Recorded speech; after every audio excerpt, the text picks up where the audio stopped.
Good morning students, class 7th, revision of exercise 16.2. In the exercise 16.2 there are 4 words. First word mean or arithmetic mean, second word mode, median and last range. इस पूरे chapter में 4 words के बारे में पढ़ा जाएगा. तो in the first we discuss about mean. Mean यानी कि अर्थमेटिक, इसका पूरा नाम होता है अर्थमेटिक मीन, और इसको निकालने का formula sum of all observations upon number of observations, यानी कि जो भी ऑब्जर्वेशंस आपके पास गिवन होंगी उन सब का एडिशन ऊपर लिखेंगे और नीचे उनकी लिखेंगे काउंटिंग. तो एक बार इसे फार्मूले को समझ लेते हैं एग्जाम्पल से. सपोज आपके पास कुछ नंबर्स हैं 2, 5, 9 एंड 4. तो मीन फाइंड आउट करने के लिए क्या वर्किंग होगी? पहले तो आप इन सब का सम करोगे. 2 + 5 + 9 + 4 एंड डिवाइड बाई 4, क्योंकि काउंटिंग 4 है. There sum 9 and 5 14, 14 + 4 18, 18 + 2 20. तो मीन की वैल्यू क्या आ गई? 5. इसी तरह से मीन 16.2 में एक तरीके से और निकाल सकते हैं. अगर हमारे पास जो डाटा है वो थोड़ा ज़्यादा दे रखा हो, ज़्यादा मीन वो उसने टेबल की फॉर्म में दे रखा हो, लाइक दिस. फर्स्ट जैसे कि ये तो हो गई ऑब्जर्वेशन,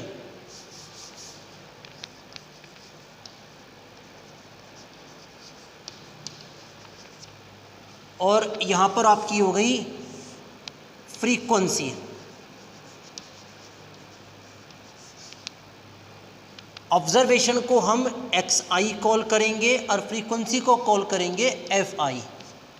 तो यहाँ पर इनकी मल्टीप्लाई लिखी जाती है. यानी कि यहाँ पर क्या है, मान लो आपके पास कोई नंबर 4 है और वो 4 4 बार लिखा हुआ है, तो उसकी फ्रीक्वेंसी 4 हो गई. मान लो कोई नंबर 3 है, वो नंबर 2 बार लिखा हुआ है. कोई नंबर 5 है और वो 3 बार लिखा हुआ है.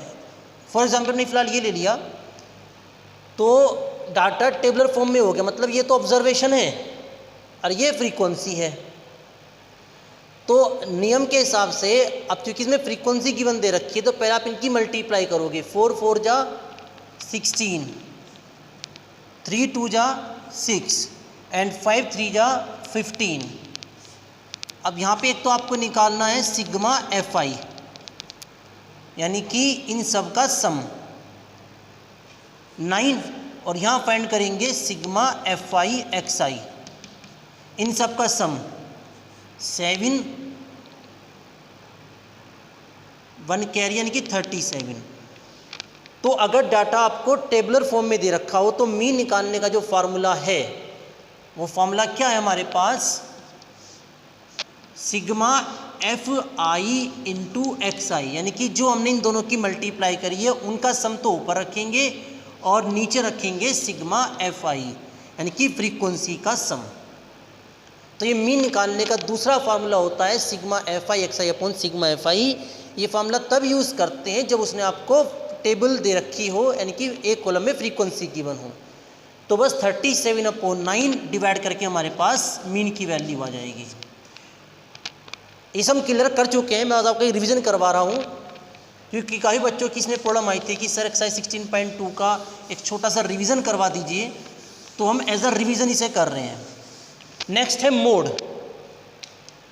अगर हम मोड को देखें तो मोड का वैसे कोई खास फार्मूला नहीं होता. मोड का मतलब होता है मोस्ट फ्रीक्वेंट वैल्यू, यानी कि सिंपल सा मतलब है जो वैल्यू सबसे ज़्यादा बार रिपीट होती है, बस वही मोड कहलाएगी. मान लो कोई नंबर लिखे हुए हैं 2 3 4 2 3 5 3 6, तो आप देख सकते हो कि इसमें 3 सबसे ज़्यादा बार रिपीट हो रहा है. तो इसका मोड कितना आ गया? 3. तो इसका कोई खास फार्मूला नहीं है, बस आपको ऑब्जर्वेशन को ऑब्जर्व करना है और आंसर देना है. अब आ जाओ मीडियन. मीडियन को हम मिड वैल्यू भी कॉल कर सकते हैं। मीडियन के दो फार्मूले होते हैं। मीडियन निकालने के लिए सबसे पहले तो आप जो ऑब्जर्वेशंस गिवन हैं उनको असेंडिंग ऑर्डर में रखेंगे या डिसेंडिंग ऑर्डर में। वैसे तो प्रेफरेंस असेंडिंग ऑर्डर को किया जाता है, लेकिन ये कोई बाउंडेशन नहीं है, आप किसी भी फॉर्म में रख सकते हैं। तो टू फाइंड आउट मीडियन, सबसे पहले डाटा को हमने असेंडिंग ऑर्डर में रखा फॉर एग्जांपल। उसके बाद आपको उसमें n काउंट करना है।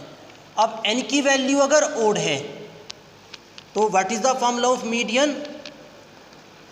n+1/2 th term. एक बार ट्राई करते हैं। सपोज मेरे पास कुछ नंबर हैं 2, 3, 5, 7 एंड 9। मैंने इनको पहले असेंडिंग ऑर्डर में लिख दिया। काउंटिंग 5 है यानी कि ओड है, तो मीडियन कैसे निकलेगा? 5+1/2 th टर्म। इट्स मीन ये आ जाएगा आपका थर्ड टर्म। और आप थर्ड टर्म देख सकते हो, पहली टर्म, दूसरी टर्म, थर्ड टर्म, तो आंसर आ गया 5।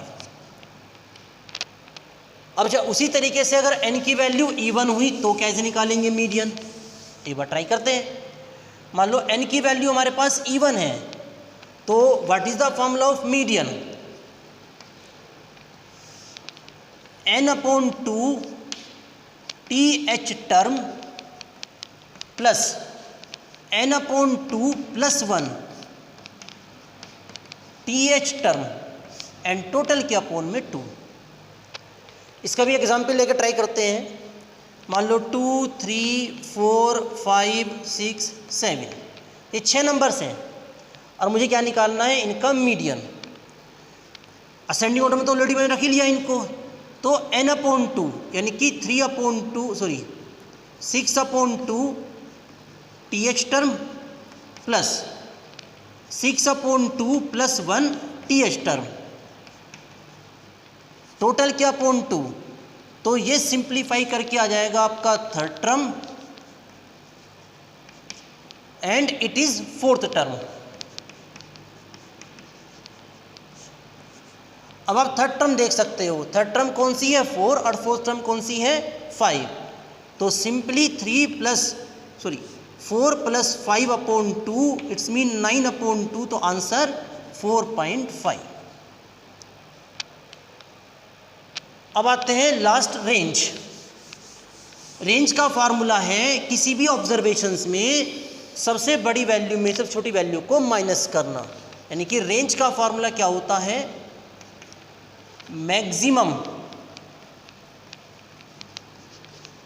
Maximum observation minus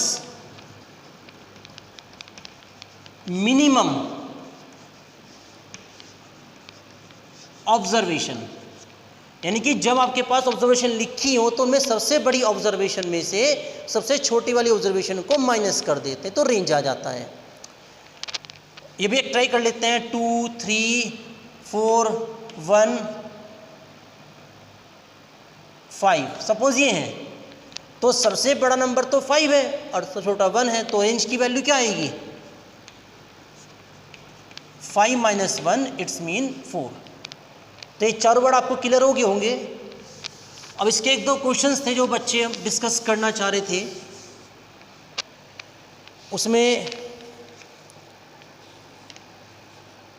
question number जो बच्चे डिस्कस करना चाह रहे थे वो कौन सा था? Question number 13। हमें मीडियन निकालना है पहले 9 प्राइम नंबर्स का। First 9 prime numbers 2, 3, 5, 7 prime number, जो नंबर केवल खुद से डिविजिबल होते हैं, जिन नंबर्स के एग्जैक्टली 2 फैक्टर्स होते हैं। तो 2, 3, 5, 7, 11, 13, 17, 19। आप कितने लिखने हैं? ये 9, 3, 3, 6, 7, 8। एक और लिखना है 20, 21, 22, 23।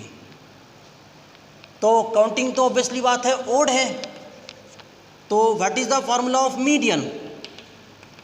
9 + 1/2 th term.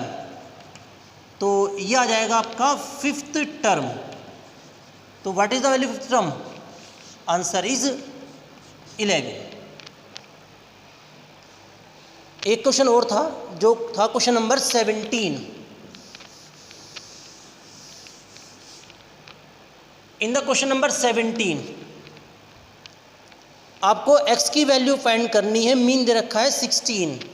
Numbers are 7, 13, 15, 15, 16, x, 19 and 20। तो what is the formula of mean? Sum of the observation upon number of the observation. 1 2 3 4 5 6 7 8। तो काउंटिंग तो इनकी 8 हो गई। अब इनका सम, इन दोनों का सम 30 आ गया, 20, यानी कि 30 + 20 कितना बैठ गया? 50। 50 एंड 20 70। 70 तो ऑलरेडी आ चुका है। 19 एंड 16, 19 एंड 19 एंड 6 25, 25 और 10 35। तो इट्स मीन इनका जो सम है वो बैठेगा 105 एंड प्लस x। भाई 30, 20 50 + 20 70 और 16 और 19, 19 और 6 25 और 25 में हमने 10 जोड़ा 35 and the mean is given 16।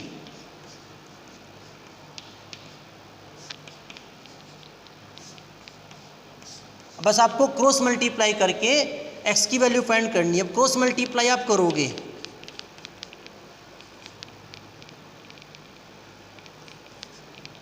तो what is the value of x? 128 - 105, 3 and 2। So x = 23। I hope आपको क्लियर हुआ होगा। So thank you very much.